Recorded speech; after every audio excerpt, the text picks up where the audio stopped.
کراچی کے لوگوں کے لیے کیا انشاءاللہ ہمارے پورے سندھ کی عوام جہاں پر ہمارا شیڈول جاری ہوا ہے ہمارے صوبائی صدر علیم عادل شیخ کی طرف سے اور وہاں کی تنظیم کی طرف سے،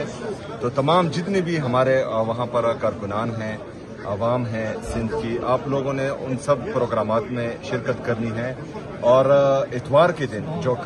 مزار قائد پر انشاءاللہ تعالی جلسہ ہونے جا رہا ہے، اس میں آپ سب نے بھرپور شرکت کرنی ہے، اور انشاءاللہ ہم نے دنیا کو یہ پیغام دینا ہے کہ کراچی اور سندھ اور پورا پاکستان عمران خان کا تھا، عمران خان کا ہے، اور انشاءاللہ تعالی عمران خان کا رہے گا انشاءاللہ۔ آپ نے تو سندھ جانے سے پہلے ہی سندھیا جرک پہن لیا ہے۔ اچھا، یہ یہاں پر ہمارے سندھ کے ایک دوست ہیں، انہوں نے پہنا دیے، تو بس ابھی انشاءاللہ یہ پہنے رہے ہیں۔ وہاں پر آپ کی جو وزیر اعلیٰ سندھ ہے احمد صاحب، آپ ان سے کوئی ملاقات شیڈول ہے یا کوئی بات چیت چل رہی ہے اس والے سے؟ اچھا، انہوں نے دعوت دی تھی، اور ان کو میں نے یہی کہا تھا کہ میں اپنے وہاں کے پی کے عوام جو ہمارے سندھ میں رہتے ہیں ان سے انشاءاللہ ملاقات کروں گا یہ 3 دنوں میں، اور ان کے جو مسئلے مسائل ہوں گے تو وہ پھر ان کے سامنے رکھوں گا انشاءاللہ تعالی۔ ملاقات ہوگی ان سے آخر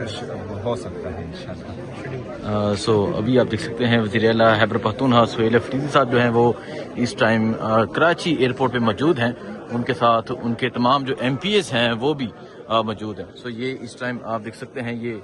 کراچی ایئرپورٹ کا یہ منظر ہے۔ وزیر اعلیٰ خیبر پختونخوا سہیل افریدی صاحب جو ہیں وہ اس ٹائم کراچی ایئرپورٹ پہنچ چکے ہیں، اور تھوڑی ہی دیر میں وہ یہاں سے کراچی کے لیے روانہ ہو رہے ہیں۔ جی آپ دیکھ سکتے ہیں وزیر اعلیٰ خیبر پختونخوا سہیل افریدی صاحب جو ہیں وہ کراچی کے لیے روانہ ہو رہے ہیں، کراچی ایئرپورٹ پہ موجود ہیں، اور ان کے ساتھ ان کی کیبنٹ کے تمام جو ایم پی ایز ہیں وہ بھی موجود ہیں۔